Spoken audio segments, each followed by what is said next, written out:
What do technology consulting and tomato plants have in common? Well, today's guest might surprise you. I'm joined by Tommy Ryan, a man whose business card could read CEO, soil evangelist, and culture cultivator. As the co-founder and CEO of ThreeWill, a Microsoft solution provider, Tommy has spent over 2 decades helping teams collaborate more effectively. But that's only half the story. Tommy is also a regenerative farmer in the foothills of Georgia, tending not just to crops, but to culture, leadership, and the invisible ecosystems that support healthy growth in business and in life. His newsletter, Sowing Success, is one of my favorite reads, a thoughtful blend of practical business wisdom and lessons from nature. And today, he's here to share how he brings humanity back to business by weaving together technology, team dynamics, and the kind of tomato growing wisdom that feeds neighbors literally and figuratively. So whether you're leading a company, a team, or just trying to lead your own life with more intention, this conversation will offer rich soil for reflection. So let's dig in. Tommy, welcome to the show. Thanks, Lisa. I appreciate you having me on the show. All right. And I worked really hard to find all of those growing terms to put in that intro. All right. Well, we met, I'm going to say a few months ago. It was at a conscious capitalism event in downtown Atlanta. Right. And one thing I always am amazed at is how I just happen to meet the people I'm supposed to meet at those things. Right. Yeah. And so we sat next. How those things happen. Yeah, we sat next to each other at breakfast and started a conversation and have met several times in the interim. But one thing that really struck me is the fact that you are a technology person, a business owner. And the first time we met, you brought me this container of these green leafy things and sat them down in front of me. And I think those were pea shoots, were they not? Yeah, microgreens, and they were pea shoots. That was the type of microgreen. Yeah, I'd never heard of those before, but they were quite tasty. And most people don't really put those 3 titles, the technologist, the business owner, and a regenerative farmer, into the same sentence. So tell us a little bit of the story of how did that happen? Well, it really was kind of coming out of college. That's where the technology started coming into play for me. I was a chemical engineer by degree and started in process engineering. And as I explored that space of being a process engineer, I gravitated towards the computer technology side of that responsibility. And having conversations with my brother, we were talking about this emerging internet development concept and people putting storefronts out there. And it really piqued my interest, and I started moving in that direction. And in that same time, starting a family and having my first house, I had a 50 by 10 plot of land that I started gardening. And I really didn't do that until then. And just found it as a way to relax and kind of take my mind off of things, and really got kind of sucked into it. And ever since that first plot, I've always been gardening. And today it's 10 times that size. It's a 50 by 100 versus a 50 by 10. So if we're to think about a 50 by 100, I'm just thinking, is that the size of a baseball diamond? Or how many yards on a football field would that be? Just an approximate, just a vision. Yeah. So in terms of the length, that's like a third of a length of a football field because it's 100 yards, roughly 300 feet. So it's that long and maybe half the width of a football field. Right. So it's amazing how much you can grow in that, that size of a plot. And I've done a lot of kind of following the more of the local small scale farming that's more intensive growing and has really a lot of mix of crops. So you're doing at any one time, I might be doing say 12 or 14 different crops versus just a plot of corn or soybean or peanuts. Um, and a lot of it's been in the space of market gardening, where you're going to a farmer's market and selling your vegetables there. Nice, because you get to see the people. Then when you're selling your vegetables, you see the people that are eager to come buy them. It's a great way to connect with people. Mm-hmm. Yeah, and that it evolved over time. It started at the farmers market, and then when COVID hit, the farmers market I was going to was closed down. And that weekend, because I'm a technologist, I set up a online web store that weekend and put something on, I think, Nextdoor, and ended up getting 200 people that signed up for the newsletter, and I sold all the vegetables that weekend. So I ended up moving to selling from the property. And during COVID, that was very interesting because it gave people an opportunity to get outside, to connect with others with distance. But you had this exchange of, some people were afraid of going to the grocery store to buy food. And so it was an interesting time to start selling from the property, and I've become the connector in the neighborhood. A lot of people have met each other because they've come to pick up their vegetables and meet their neighbor at the same time. That's so amazing to be able to do that. You're really kind of growing your community at the same time then. That's right. Yeah. And it wasn't intentional to do that, but it fell into that. And it just happened to be the side effect of my passion of growing things and sharing that with others, that I noticed that, hey, I'm in a neighborhood that people are kind of spread out Mhm. and really don't know each other. And I can be a way to connect other people. So I definitely get a kick out of that and enjoy seeing people meet people for the first time. All right. Well, we're going to park that and come back to that later, but I don't want to leave the growing piece yet. Um, I'm curious, when you grew up, did you have any experience with a garden or farming, or did you just buy this buy this house and had this plot of land and went to the local hardware store and started dropping seeds in? How did you know what to do? When it started, Lisa, my father had a small little on the side of the house plot that was maybe 5 by 5, and he grew a couple tomato plants there. He grew up actually working on a very large scale farm as a kid. But I don't think that's what got me started. It was just the curiosity of, okay, I've got a house for the first time, and let's try a garden. And it really sucked me in. I really enjoyed seeing something starting from a seed and how that produced a crop, and that same plant produced its seed for the next generation. And you started learning kind of things that were, in a sense, spiritual and kind of universal concepts that you see in life. And so that was the beginning of kind of understanding life through gardening as one way of understanding a natural system and how things work. Yeah, nature has a way of being able to teach us some really valuable lessons.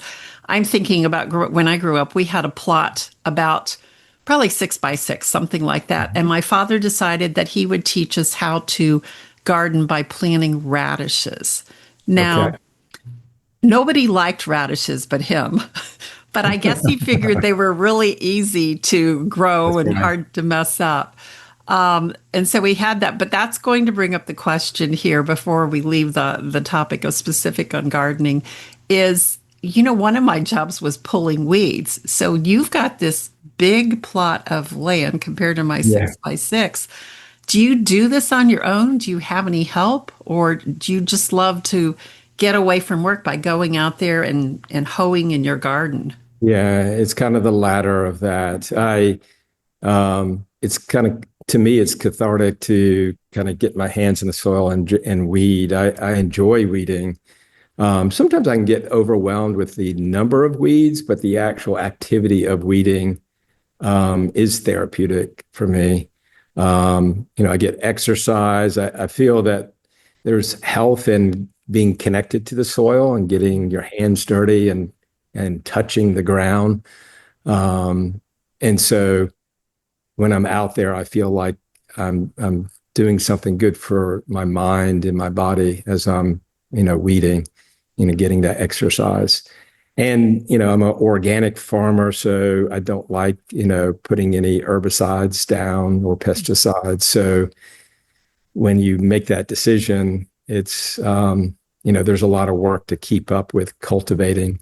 And one of the lessons that I've learned with cultivating is you've got to get things early on. So getting things as small little weeds versus ones that have grown into a large weed with seeds on them that will drop 100 to thousands of seeds for you to weed in the future, that you have to, kind of head things off at the pass with weeding. The earlier you can do it, the better.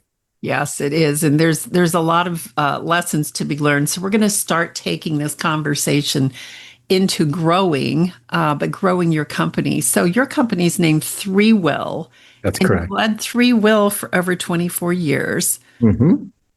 What originally inspired you to start the company? I like to say that I got tricked into it. My brother, he's 4 years younger than me. We started the business back in 2001. And before that, we talked about, having a business and doing internet development. And we decided to work together at a company to get a sense of, are we work compatible, and kind of testing the waters there. And we did that. And we would have, coffee at Starbucks and would take walks in the morning before starting work and just envisioning what that would be and what values that company would have and what would make the company different. What is our desire for that business to be. And so that was cultivated over time, over many walks. And in 2001, that was around the dot-com kind of bust, and work was kind of slow, and we were looking for things constructed to do. And we looked at writing a book together on .NET technologies, and we brought that to the company, said, we'll give you all the royalties. We just want to use our time in a way to kind of be productive while we weren't on a project. And they said, we set a precedence. We're not going to have people author books. So we said, okay, we'll go ahead and get started on our business now, and left at a kind of a crazy time where we had a secure job. And our first sales call as a new company was September 11th, 2001, which was an interesting day, to kind of see, okay, this is what's in front of us. But, for Danny and I, my brother, we were all about, serving people and using technology in constructive ways, and wanting it to be meaningful. So we gravitated towards the collaborative human side of technology versus the back end kind of high transactions, more technical in nature. We blended that human experience of people trying to get work done together, and we always talked about work together better. It's the name of the blog that we have, is Work Together Better. And we've always been in that space of thinking about how we can help teams come together and be, 1+1 = 3 type concept. Yeah. And when you think about technology, most people that I know of in technology, the stereotype is the person who's behind the screen and never looks up and really is not interacting with the human condition. And that's one thing that really stood out to me, Tommy, when I met you, is your desire to really connect with your people and connect with your clients and connect with people together. So when we look at this cultivating a healthy ecosystem, that you do all in the garden, but also in your company, you use a term where you say, I'm a co-conspirator with nature and with teams. So tell me what that means and how does that play out in your business?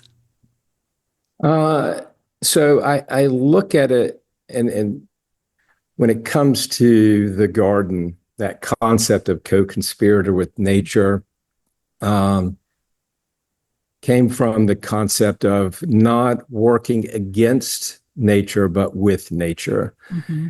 And that, if you go out west and you see the large, redwood trees, giant sequoias, there's no one fertilizing those. There's no one that's doing anything for those trees except for nature dropping leaves and nature taking that waste and turning it into food for the plants. And so a lot of what I've done is looked at what can I do to participate with nature versus trying to control nature. And I've taken that into my work life where I look at how can I work with my employees to help them be successful versus kind of that stick mentality of I'm going to force you to do the right thing. And that, was engineered into the name of ThreeWill. The will part is one of the original values, free will, Mm-hmm. and wanting to choose, hire people and be with people that choose on their own to be successful. That's just in their nature. And Mm-hmm. that all we have to do is nurture that and give a healthy environment where they can be successful and we're not setting them up for unsuccessful things, asking them to do heroic events versus saying, hey, this is where we can help and we've set you up to succeed, but it's going to be your choice to make it successful at the end of the day. So, that co conspiring with nature um, is come from. There's a design there. There's things that work. Let's put time and understanding how they work so we can work with them versus against them. It's so refreshing in the world of business today because you see so many people that are coming in and saying, this is how it must be done. But I love that you're getting them at the very beginning is what is their desire to be successful and how can you make that happen?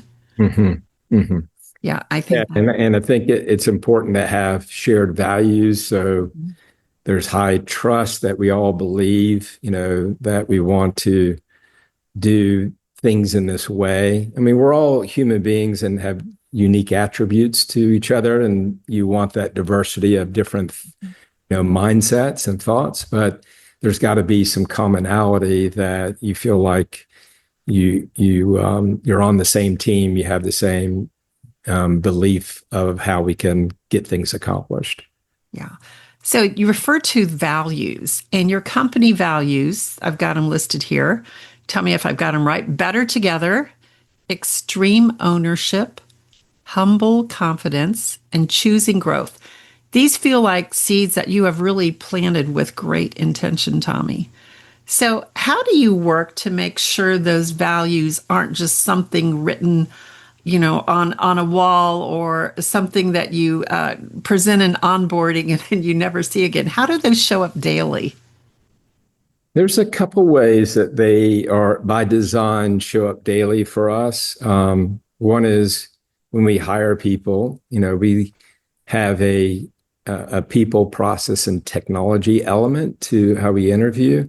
And, we start off with first, just let's see if this is someone that shares our values. If not, it's, that's where it stops. Um, and then when we're doing reviews, we are evaluating those values and how they're living out those values. And then we have some things that are in the way we get work done and the way we communicate. So we have a morning brew that's once a week. It's a 15-minute, let's get together and share something in the company. And that started We had it before COVID, but it got re-energized and cemented during COVID, where we had that once a week we have to come together, at least virtually.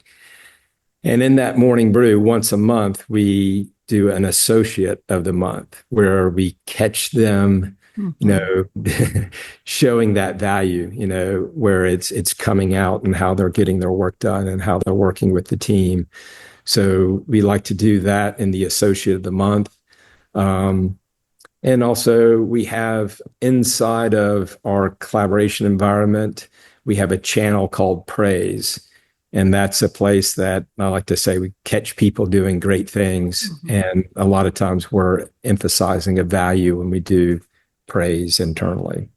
Yeah. Yeah. And it's that intention of finding it every day where you see it being lived out that encourages people to do more of it, doesn't it?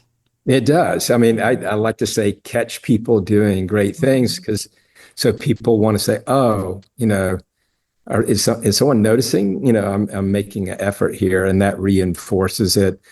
And again, it's kind of the carrot and stick mentality of we could say where you messed up with that value, but I was brought up in an environment that, especially my mother, was the type that would always look at an attribute of me and try to elevate it and reinforce it versus trying to take something that's weak and emphasize the weakness aspect of it, but more of here's a strength. Let's build upon that strength that Tommy has. Yeah, we don't really need any reminders of what we're not doing. We do a good job of that on our own, but we do. Yeah, and it reminds me, Andy Stanley is a great communicator, and I know he has a phrase that says, "What's rewarded is repeated," right? And that has always stuck with me. So it sounds like you live by that as well. Yeah, that's a good way of looking at it. Yeah. Well, you mentioned weeding before, which is very similar to, when in a garden, it's all about pruning and renewal and resilience because those plants have to weather some storms. And so when we look at pruning in the garden, we also have that pruning in our companies, in our leadership, and your personal growth. So maybe share for me how you see pruning and renewal and resilience take place in your company, whether it's through your newsletter or even for you personally. Yeah, pruning, usually it takes doing something that you naturally don't want to do. A lot of times it's got to be intentional and you have to almost go through the pain of that exercise. So, if you look at the garden, you'll see some things that are senescing, they're aging, and you have to take them out to make room for new things. And so in the workplace, it's things that you've always been doing and you're comfortable with. And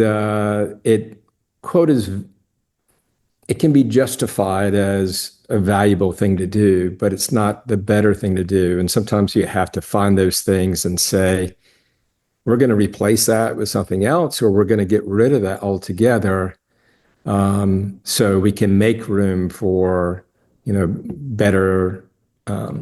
better things or healthier things for the business. And, if I look at it, I've got a good example that was we were doing something good, but was it really necessary for the business? Was it the healthy thing to do overall?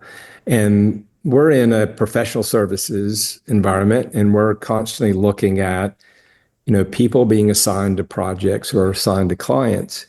And we're very conservative. And there's a lot of people in the company that are engineers and very calculated with doing things, and they don't want to make mistakes. So there was a lot of time and energy that was spent towards preparing for a project that might get signed off on and would need to be staffed. So we were going through all these gymnastics of trying to shuffle, the resources around to say, if this project was sold, then we would have to do this, this, and this. And, there could be 4 hours a week that's spent on trying to go through that exercise. And we finally said, let's create that problem. Let's let it be signed off on, and let's change the system where we don't commit to a start date until the contract's signed. So you could say all that activity was, well, we wanted to make sure we didn't misrepresent when we could start on a project to a client, because you're using that dance of they want to get started, but they haven't signed off, and you're trying to schedule a date. And we basically said, we're not going to schedule dates anymore. The contract has to be signed, and we're put in the contract. We will, within 2 weeks, put a start date, that's mutually agreeable. And, if we could have easily justified that activity and never prune that out in terms of what our, work week would look like. But when we did that, it saved time, and it saved anxiety. And we said, let's deal with it when it becomes a problem. Let's don't anticipate problems. Right, right. Yeah, creating more work for yourself. Mm-hmm, mm-hmm. And with what you do, which Tommy, would you share with our audience who your ideal client is and exactly what problem you solve for them with your service? Yeah, so our ideal client, we're working with small and medium-sized businesses. One of the key verticals for us is home and community-based healthcare. And we're working with our clients to help them with their productivity. And so we're looking at, you have a platform, and for us, it's Microsoft that we specialize in. And we're helping you align your business to that tool set, so you can get more out of that software you already own. So it's having conversations around, who are you as a company and what are you trying to do? And then working with them to say, how does technology enable you to be successful in that endeavor? So we go through we call it the hierarchy of productivity, where we look at culture and then governance and collaboration, communication, automation, intelligence, and we bring them through levels of maturity and being a productive organization. But we find that it's not a one size fits all. We have to understand the culture of that company to understand how they get work done and what kind of environment are they in, what kind of clientele that they're working with, so we can adjust, how they can be productive with the tool set in a way that, conspires with them, that works with the way they do work versus trying to force them through. Oh, as technologists, we know how to use these tools, in a very refined way, and we're going to teach you how to do it in that refined way. No, it's more of, well, what are your pain points? What problems do you need to solve? And how can we help you uncover what you have in your technology stack that most people own to solve those problems? Mm-hmm. So I hear it being a very customized solution based on where they are. And it goes back to renewal, right? That season of renewal of what they need for their business to perform better and to do better, and maybe stop pruning some of those things out. Right. Yeah. Doing a lot of things that are not helpful towards their mission or helpful towards being productive. And, we'll guide them and do some simple things like, instead of sending emails to each other, use your collaboration tool Teams, and you'll find that the same work that you do, if you shift it over here, it can be more effective in understanding, where to find things and having better context around things you're developing. Yeah. In your newsletter, which, by the way, folks, Tommy's newsletter, Sowing Success, is on LinkedIn. So we'll make sure we put that link in the show notes.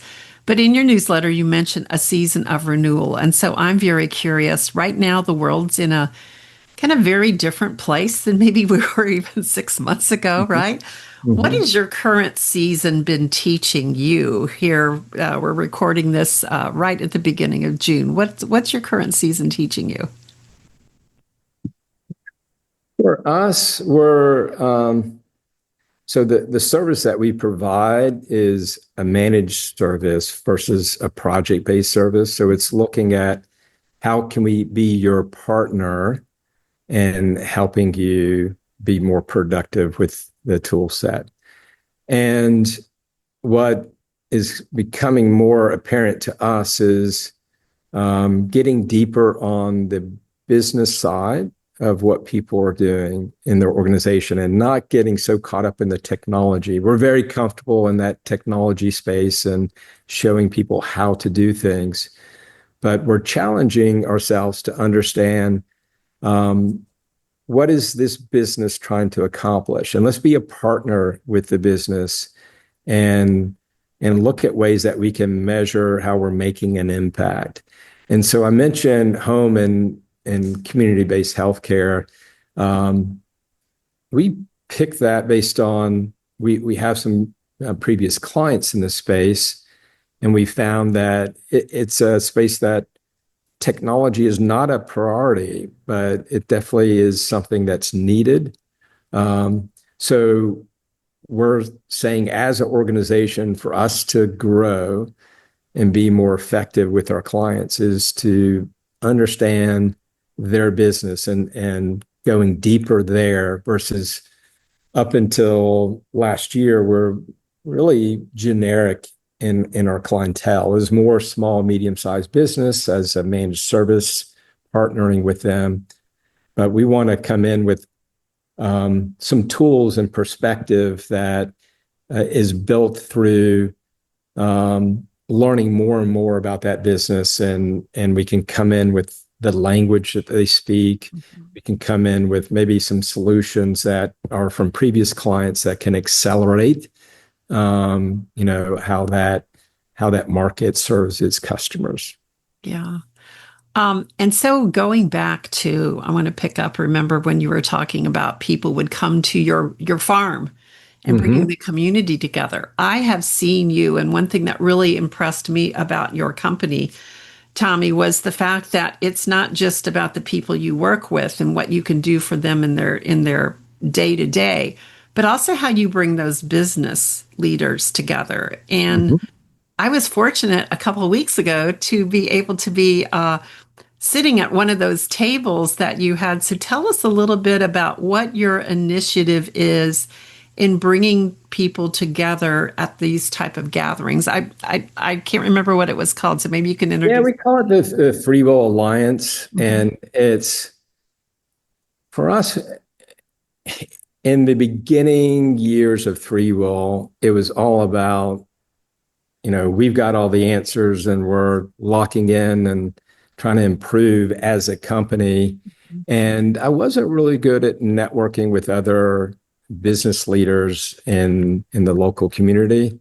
And in the past few years, we've just opened our eyes to let's build the type of business that we think is the healthiest type, which is referral based business. So we put a lot of emphasis on how do we create an environment for referral based businesses. So creating this alliance, we're bringing together other people that work in similar spaces and have complementary type offerings and skill, and just bringing those people together to connect them. And we started this a couple of years after COVID and saying, well, we've got to do something that gets us to be reconnected with people. And so that has been a great opportunity, just like the selling vegetables from the house, where people come and they don't realize that they're neighbors. We're doing the same thing in this Alliance Luncheon, where people don't realize there's other people out there that really could help them with their customers and be someone that they could refer or bring in because they have a better understanding of what local businesses are doing, and getting it to understand the people behind those businesses. And as we all know, people do business with other people, not with other businesses. So to have that human connection over breaking bread and lunch, I think, builds that connective tissue with your local community that I think will naturally lead to healthier business. People saying, I I trust Tommy and the team because I kind of know who they are, and they're generous. I mean, this Alliance Luncheon, we pay for it, and sometimes we get sponsors to help us with it. But it's at the end of the day, I feel like people are coming together and have an opportunity to meet other people and kind of enrich their life with knowing other people that are fans of these types of activities where you're coming together to be connected to other business leaders. Yes, and the point I want to pull out from that is I know sitting at that table, I got to know members of your team. I got to know some of your other customers. And what I love about environments like that is so many times when you go to networking events end up being a lot of people in the room who are trying to pitch directly to you, right? And you're always on guard. You're kind of got your walls up of what are they going to sell me, right? But Right. but in this, it's really connecting as people first. And we had all kinds of conversations that didn't even have anything to do with business about families Mm-hmm. and pastimes and things like that to get them to know them as people. But then what happens is when I meet people and I know what they do, now I can introduce this person as a trusted advisor instead of that person walking in new and having to sell themselves.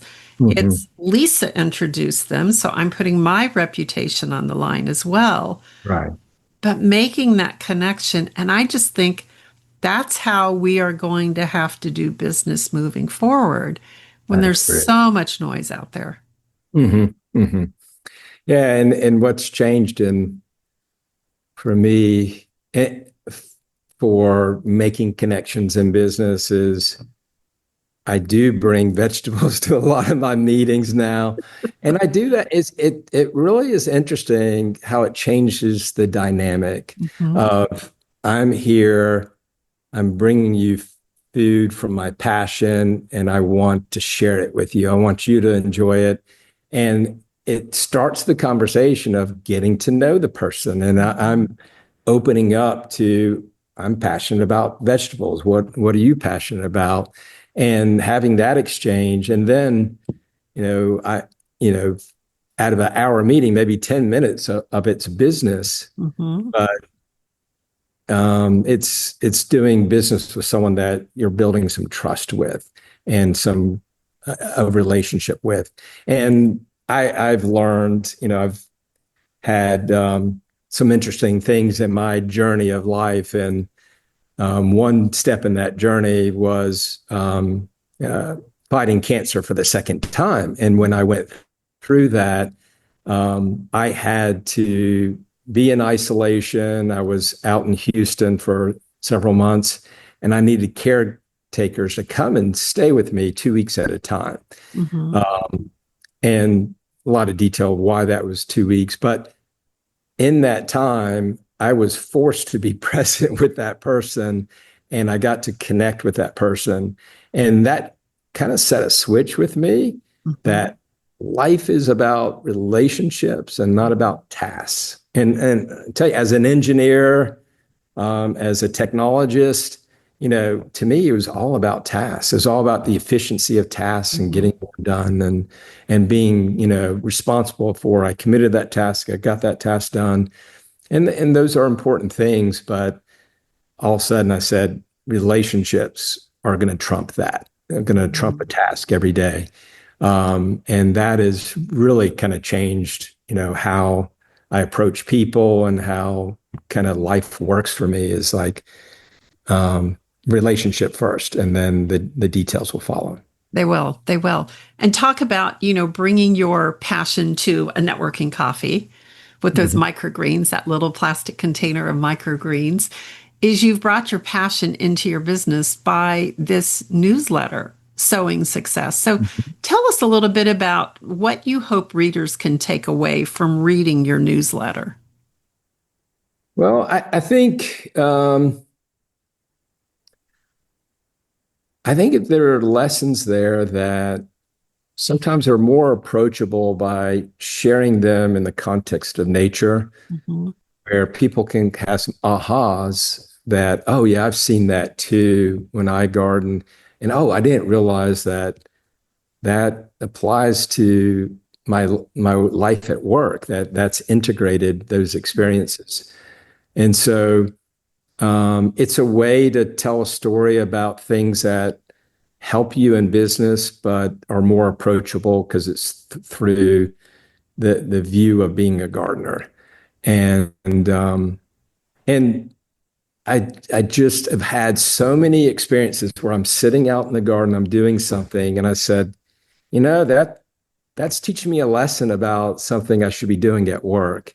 And that came up so many times that I started doing a couple posts on my Iron Mountain Organic site around that. And then, to be honest with you, Lisa, when we met, somehow that came up as an idea. And I can't remember if we came up with that idea during our conversation or after the conversation. I said, you know what?